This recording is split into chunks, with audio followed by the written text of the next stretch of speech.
tuongee tu ukweli, motoni kutakuwa na vibe. Unajua kwa nini motoni kutakuwa na vibe? Last imagine motoni kutajaa watu. Kwanza hiyo inakuja motoni kutajaa watu kwa sababu wanaofanya mazuri ni wachache ila wanaofanya mabaya ni wengi katika dunia. Na maana motoni kutakuwa na vibe, kutajaa watu. Watu maarufu watajaa motoni, wasanii wa Bongo Flava, wasanii wa Singeli. Last imagine nafika motoni au wahi kukutana na Michael Jackson. Hiyo unafika motoni ndio unakutana na Michael Jackson. Alafu kuna kitabu kimoja cha Mungu kinasema kwamba motoni kutakuwa na makumbusho ya mabaya ambayo mlikuwa mnayafanya.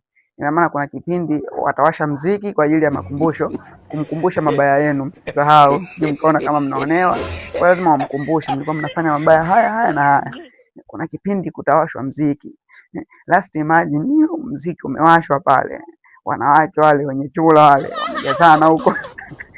Yaani jamani sio kwa baya ila kiukweli motoni kutakuwa na vibe.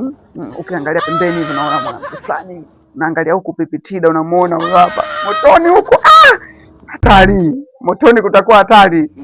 Unaangalia hivi piga jicho hivi, msanii huyu nilikuwa namuona tu kwenye show. Na wasanii kwenye show mnalinga, ila motoni unaangalia hivi unamuona si Diamond Platinum huyu.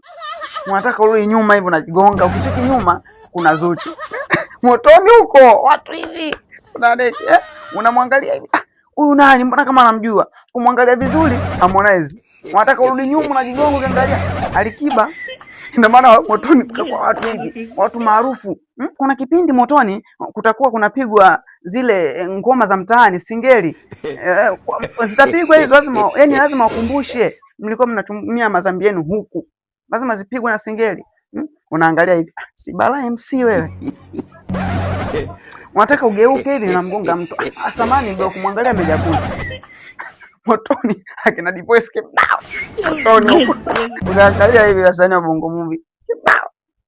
Ina Wema Sepetu. Motoni. Angalia hivi. Kajala Masanja. Motoni. Kibao. Kina Hamisa Mobeto. Huko motoni watajaa. Usiogope. Tutakutana nao motoni huko. Motoni. Kuna kipindi kitafika, unaangalia hivi, wewe si nani wewe? Saidi. Ila Saidi samani bro, unaumwa ila utapona. Ila hata hivyo motoni si utakuepo. Wewe kuangalia hivi Saidi. Lazima motoni mkute huyo.